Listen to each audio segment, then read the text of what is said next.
Okay. So recoupment and recovery, we're going to go over just the basics from the document I sent last week. And then I'll start the recording and you guys can ask questions at the end. But I'm going to give you a crash course, 15 minutes of what this means for us in a practical matter. I know it's a lot to talk about it, but it's, that you then have to implement it. So just as a reminder, you guys are all working tremendously hard. We've seen all the good you're doing already. And especially with phasing kids in, it's been a headache for everyone, to say the least. But with that said, this is not a Radner requirement. This is PDE. So the good news is we were talking to some of our middle school teachers, specifically Karen Schulberg, who has a low incidence classroom. And she has a good amount of students that she brought in this week. And she was testing the students and the data looks really good for her students. So that's good news for all of us because I think we thought we were going to be in a worse spot than we truly are in. So PDE put out the initial guidance that stated that these services would begin when students are back in person. However, they put out further guidance just right before school started, the week of professional development, I think a couple of days before our PD day together. And they stated that live synchronous instruction is the same as in-person instruction. We do not believe that that is the case, but we're bound by PDE's guidance. So what that means for us is that our 3-month timeline has already begun. We don't want anyone panicking. We have enough time to get these started and to see where the students are. But the 3-month window began September 8th and runs until December 8th, okay? That period is the recoupment service period. We are only going to touch on recovery today, which are those comp ed services, but we're going to talk further about those in probably November because it's not something you have to worry about right now. All right. And we'll give you language to use with parents and I'll go over how you're going to document this in the IEPs a couple months from now. But the first part, just as a reminder, is just that overview of what the recoupment is and what the recovery services are, right? What I'm gonna do first is go over some options for this initial period, this recoupment period. And then I'm gonna go over the timeline specifically with you. And Tracy will chime in. We had a couple good questions in the first session that I will make sure I answer in this session because it applies to everyone and then we'll get it out to the group. The first couple weeks of school, so, I'm sure some of you are already doing this, until September 25th, so you have a couple weeks, you are going to gather new baselines on your IEP goals, all right? Those IEP goals are the ones that are in the student's actual IEP, not the addendum, all right? And I'm gonna explain further now. If you have a student who is back in person being phased in, maybe next week or already phased in, I would highly suggest you wait until they're in person with you. So you're able to gather the most amount of data on those new baselines or new baselines on the goals, all right? The reason you would do that is because as you wrote the addendums and as we advise you to do that, there's goals that you simply cannot track because the students are not in front of you, all right? However, PDE does require us to collect data on all of those IEP goals. I'm going to explain how and what you should write if you're just simply unable to collect data on a goal. All right, I'll go over that at the very end. So you're going to collect data on your IEP goals from the student's actual IEP using whatever means you have. Some of you have been really creative with doing things virtually as well. And you're going to compare those new baselines to the baseline before COVID hit, okay? So a lot of you, especially elementary, you had a progress report period. It was right before COVID hit. So you have some data points up until that time that you can use as the spring baseline, all right? You are then going to collect the data over the next 2 weeks and determine your new baseline, the fall baseline, all right? Once you do that, in the recoupment section of the addendum, if you remember, there's 3 columns. There is the spring baseline, the fall baseline, and then the proposed recoupment services. You will write in there, and I know a lot of you do this, an average of 3 or just last data point, whatever you deem is appropriate. The new baseline in the second box, the old baseline in the first box, and then your services. If you determine when you're collecting these new baselines that there's no regression, the student is where we left them in March, you do not owe recoupment services. All right. I think that's a breath of fresh air for a lot of you, especially in looking at some of the more complex students and where they are coming back to us at. We're really in a good spot. We're really not as bad as we thought we would be. If that's the case, you are still completing the recoupment section. We have to. But in the last column where it says recoupment services proposed, I'm going to give you an exact line to use. You're going to write something to the effect of, based on comparison data from spring to the fall baselines, the IEP team has determined that no recoupment services are owed. All right. You will then continue to implement your addendums in phase 2 and phase 3. And as we get into the, hopefully in person, if we're able to move into phase 1, which is the actual IEP. I'm going to go over how you're documenting that in a little bit, but that is the recoupment timeline and the how you're completing those addendums. Right? The addendums are due to parents by October 2nd. If for some reason you can't get them to parents by then, just please give us a call. All right, let us know if you're unable to do that. I think for most of you, for most of your students, you're going to find that you really do not need additional recoupment services.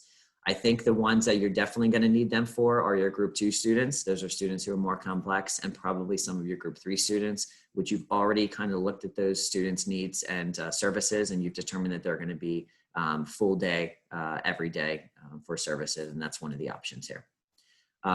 Over the next 3 months then, you are still monitored, even though you determine that you do not owe recoupment services. You, of course, just like you do in a normal year, have to monitor progress on your goals, all right? In November, we're going to go more in depth with recovery services, which are those comp ed services that we do not anticipate owing. But if your child is, you see regression over the next, let's say month, they're just continuing, maybe we're still in a virtual learning and they're just not making progress, you need to call us, you need to have a conversation with us, and we'll walk you through what to do for those students, all right? Again, I think most of them are going to continue to make progress with your good teaching. But you are essentially done for those students with that document if you determine that no recoupment services are needed. By December 8th, all right, so December 8th is our cutoff, the 3-month period. We need to hold IEP meetings, and I'm going to air quote that because I'm going to go over how most of these would probably be meetingless revisions, but you need to hold IEP meetings to add the data, right? So the data you collected on baselines, and then of course, progress monitoring data to the present level section of the IEP. So it's going to be, for most of these students, a meaningless revision, and I'll explain why.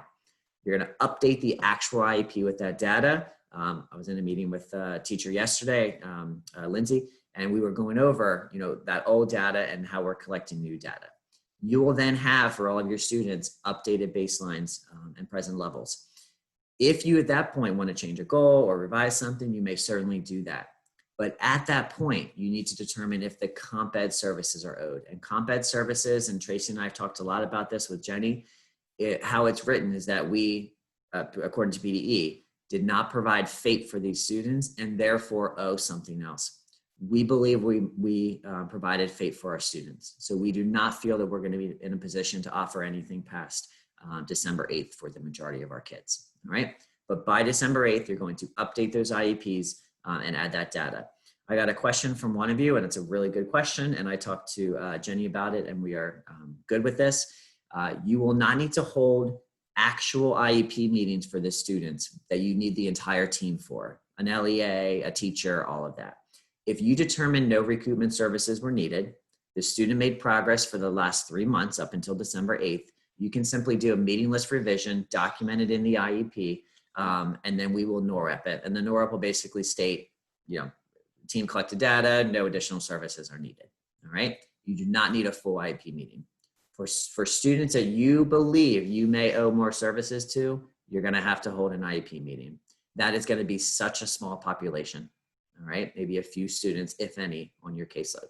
And the reason for that is at that meeting with the regular ed teacher, with the LEA, with related services, you as a team need to determine what's beyond the school day we're gonna provide.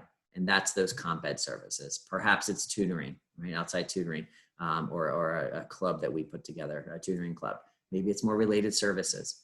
Whatever the case may be, you're gonna have to hold an IEP meeting to determine that, okay? But again, the majority of these are meaningless revisions. Another good question I got was, can you combine this with your annual? Yes, as many as you can combine it with your annual. That is smart, it's efficient, So go ahead and do that. All right. We don't need additional meetings just for this purpose. It's a waste of everyone's time.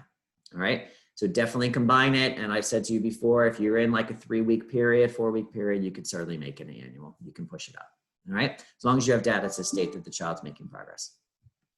After those comp ed services are determined, if any, you then implement those until they're no longer needed. And that is something we'll go over as we move into this, this process closer to December. All right, so that is the timeline. Let's talk about some options you have. As you collect data the next 2 weeks, you determine that the student needs some sort of recoupment. Here are some options we put together for you in this first section, right?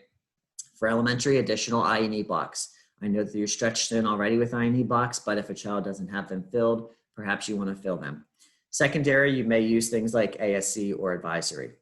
It's my understanding, according to the middle school, that those are not up and running, all of them. I think they're modified, but they're not all up and running until we're in hybrid model. I'm going to get you an answer on that, and I'll get back to you with some other options if that's the case, right? But it is an option for recoupment. And that could be, maybe it's executive function, a student is in ASC, EF if they weren't in there before, or writing lab, math lab, things like that. If your child is in, if a student is in a program such as Math 180, Read 180, System 44, perhaps you're doing more of it. iRead is probably the simplest one to do this with. They have mini lessons that are required, I think it's once a week. It's very, very few. Perhaps you're doing an extra mini lesson. That's above and beyond what the program calls for, and you could use that as some recoupment, some of those best practice strategies and interventions. Perhaps the child is not in System 44, iRead or Read 180 or Math 180, and for this 3-month period, we want to put them in that program. That could be an option. It could also be just the online piece. Perhaps they're only going to join and do the online piece of the program. You could use that as an intervention. An extended day. You did this for phase 2 and phase 3 students already, group 2 and group 3, excuse me. You determined, some of you, that the child would benefit from being there all day, and you're going to use that extra time in the afternoon or morning or secondary every other day to offer more services. You are already implementing recoupment services, or will be, when they transition in. Related service providers, you may have additional related service sessions for the child. Tracy, Jenny, and I talked about this one, which I think is creative, and I think it, for some of your students, will work. Perhaps it's not a service that's needed, but it's additional accommodations or SDI in the IEP. Perhaps modified curriculum, a reduction of amounts so that the child can get more of the direct instruction and less of the, we'll call it busy work. That could be an option. We talked about ASC and advisory. And then the last one, this is more for secondary. Could be elementary if they're not in co-taught, but in secondary, the leveling of classes. If a child is that far behind with those new baselines and you determine recoupment's needed, if they're in a regular ed class, perhaps they're now in a co-taught. If they're in a co-taught, maybe they need replacement, right? You're going to use your best judgment, IEP team decisions. There will be scheduling implications, of course, but that could be an option for those students, right? We're not going to talk about recovery now because that is determined after this 3-month period, okay?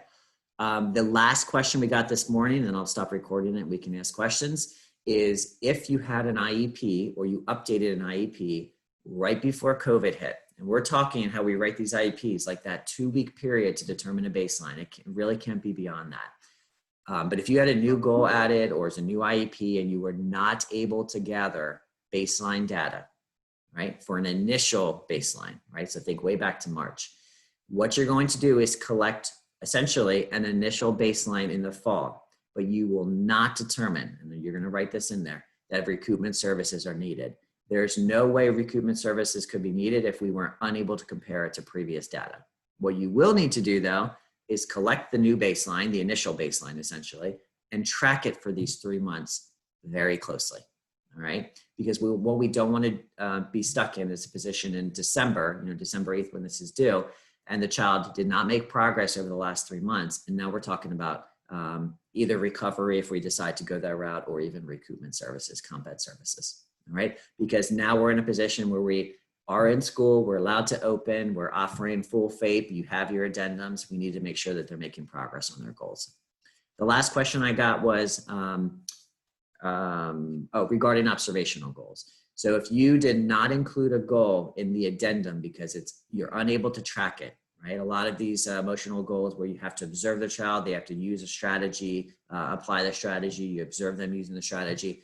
Those goals really are not possible until the students are with us. What I would suggest in order to get some sort of update on those IEP goals is to touch base with your regular ed teachers and see how they're doing in Zoom sessions.